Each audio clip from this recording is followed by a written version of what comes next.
O Senhor esteja convosco. Ele está no meio de nós. Proclamação do Evangelho de Jesus Cristo, segundo Mateus. Glória a vós, Senhor. Naquele tempo, disse Jesus aos seus discípulos: A vinda do Filho do Homem será como no tempo de Noé. Pois nos dias antes do dilúvio, todos comiam e bebiam, casavam-se e davam-se em casamento, até o dia em que Noé entrou na arca, e eles nada perceberam, até que veio o dilúvio e arrastou a todos.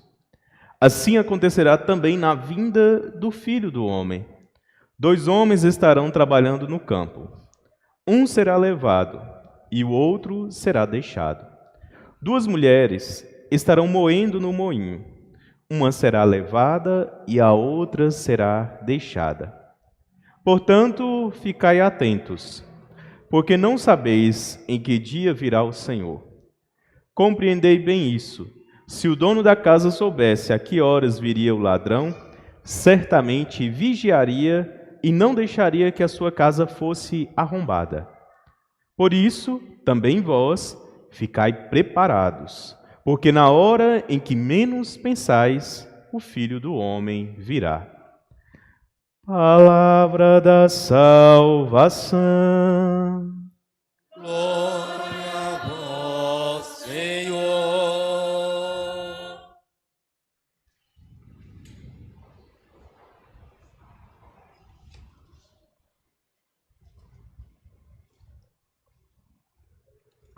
A liturgia católica é um dom precioso de Deus para nós.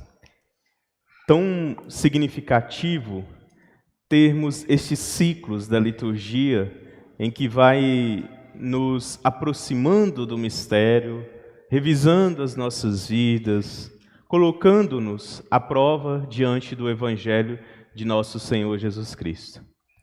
Amados irmãos e irmãs, estamos celebrando o início desse novo ciclo da liturgia. Começando aqui com o primeiro domingo do Advento, este ano A, em que meditaremos durante todo este ano o Evangelho narrado por São Mateus. E a liturgia do tempo do Advento é, assim como na liturgia do tempo da Quaresma, uma liturgia penitencial, de preparação. Por isso nós os revestimos das vestes de cores roxas, justamente para lembrar esta dimensão daquilo que, quando nós celebramos a quarta-feira de cinzas, ou mesmo o dia de finados, né? Tu és pó e ao pó voltará. Né? Nós precisamos recordar sempre desta dimensão, de que a nossa vida ela é muito breve.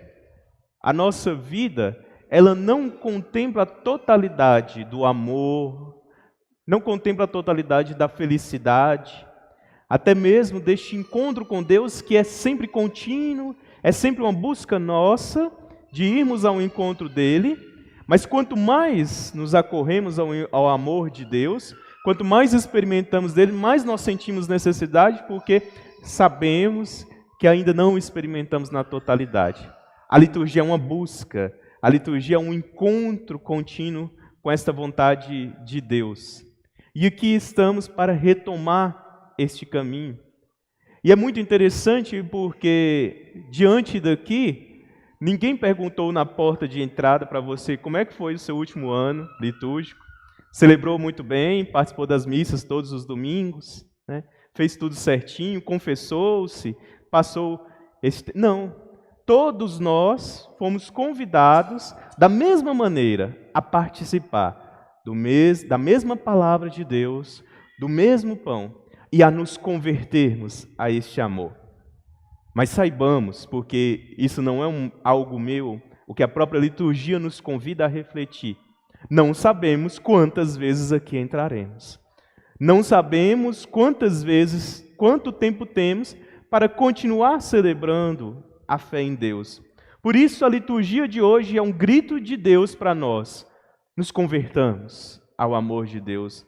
Façamos essa experiência de retomarmos ao encontro do Senhor, como nós cantamos no Salmo responsorial.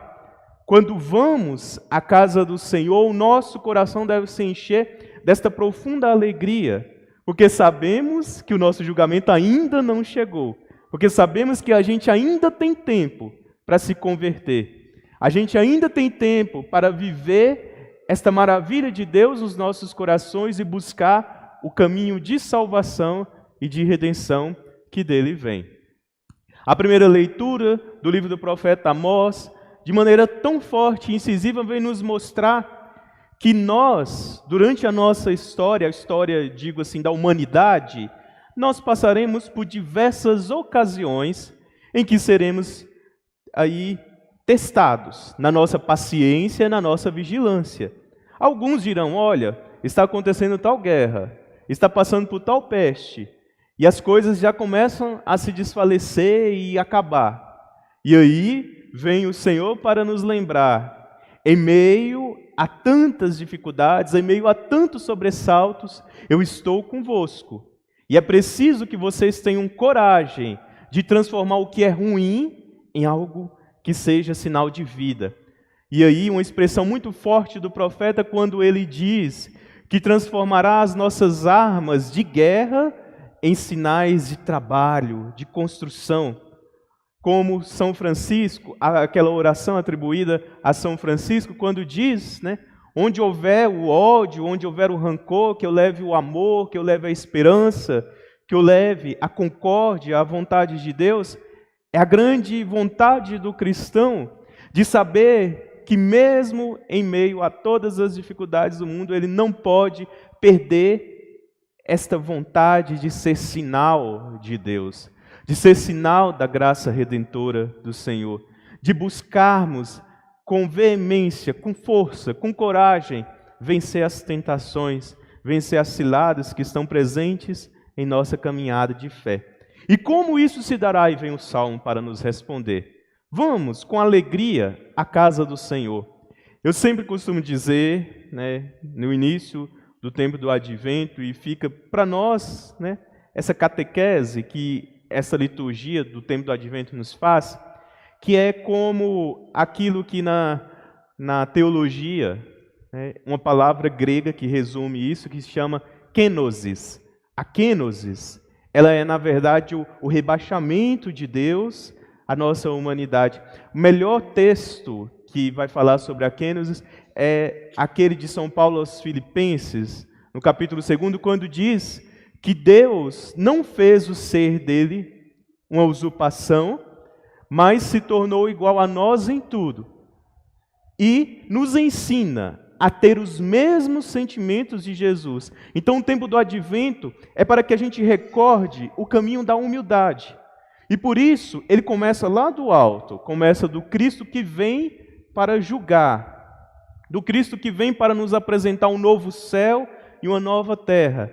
E aos poucos a gente vai descendo, degrau a degrau, passo a passo, até chegar o dia do Natal, enquanto nós nos encontrarmos à manjedoura, no lugar mais simples, no lugar mais humilde, justamente para nos recordar, como nós estamos falando, deste nosso caminhar, que é sim uma ascensão a Deus, mas essa ascensão não é para que a gente esteja lá no alto e o nosso irmão esteja cá embaixo.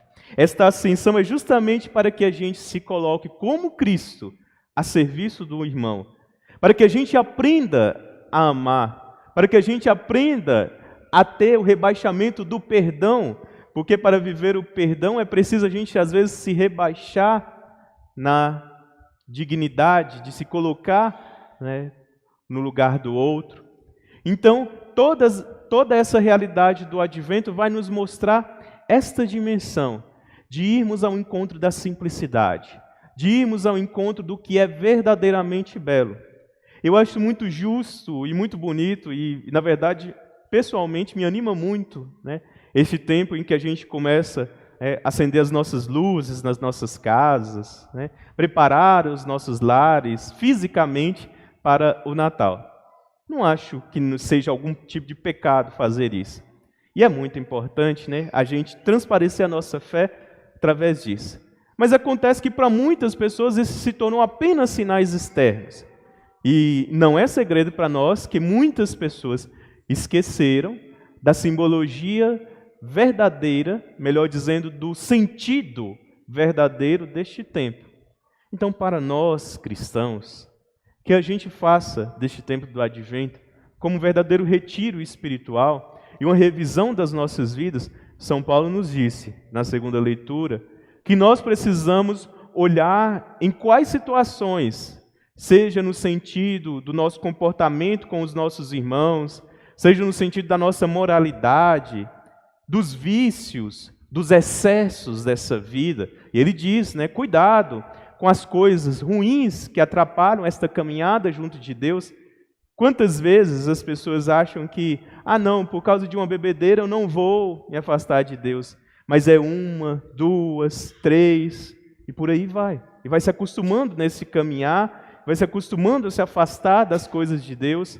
E da mesma dimensão, a dimensão da imoralidade, a dimensão da perversão sexual, que São Paulo também acusa. Enfim, tantas coisas que estão presentes em nosso mundo e que a gente precisa tomar este profundo cuidado para não nos acostumarmos com o que é ruim, para não acharmos e valorizarmos aquilo que na verdade nos perverte e nos tira do caminho de Deus. O caminho de Deus é o caminho da sobriedade, é o caminho do verdadeiro encontro com Deus. Este encontro que nos purifica e que nos torna parecidos com Jesus. Pouco mais cedo nós celebrávamos a primeira Eucaristia de mais de 100 crianças na nossa comunidade.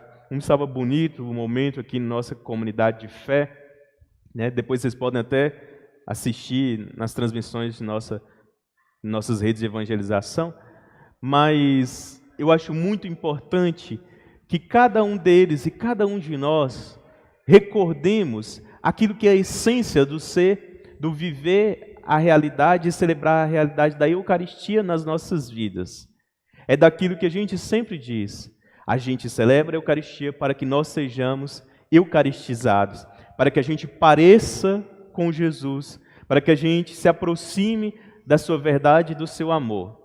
Todos os tempos litúrgicos nos falam isso de maneira muito real e muito presente. Mas eu arrisco dizer, talvez cometendo algum erro teológico, catequético, mas no meu modo de ver e de analisar, o tempo do Advento é um tempo próprio para isso. É para que a gente se reconfigure com Cristo, para que a gente reaprenda os nossos caminhos, o que nós estamos fazendo diante da vontade de Deus. E vale recordar para nós como é importante nós buscarmos durante esse tempo, celebrarmos bem, fazermos a experiência de redenção nas nossas vidas, buscarmos colocar como prioridade a vontade de Deus nos nossos corações, buscar a confissão, buscar viver a caridade com os nossos irmãos, colocar lá na nossa agenda que dia 24 é dia sim de celebrar com a nossa família, mas antes nós temos a obrigação e a responsabilidade com Cristo de celebrar o seu Natal aqui na igreja, o dia 25 novamente, enfim, né? Fazermos essa experiência durante esse tempo do Advento, essas 4 semanas que vão nos preparar para celebrarmos um Natal cheio de alegria, cheio de fé e com uma certeza profunda de que Cristo nascerá nos nossos corações. Mas para isso, tomemos o profundo cuidado de estarmos vigilantes. Como o próprio Cristo nos disse, ninguém é capaz de salvar a outra pessoa. Ele diz no Evangelho de hoje, nós acabamos de ouvir, né? Há 2 pessoas, uma será tomada e a outra será tirada. Não é porque você está do lado de uma pessoa que é santa que você está automaticamente santo. É isso que Jesus quis dizer. Você também precisa se santificar. Você também precisa buscar o caminho de conversão. Porque senão a pessoa que é santa, que está do seu lado, ela vai ser levada para junto de Deus e você continuará no tormento. Como estou dizendo, não sou eu que estou falando essas palavras. É o próprio Jesus que nos lembrou esta realidade. Por isso, que neste tempo do Advento, escutemos a voz do Senhor, uma voz de conversão, uma voz de vida nova, uma voz de um renascimento verdadeiro em nossos corações. Assim o seja.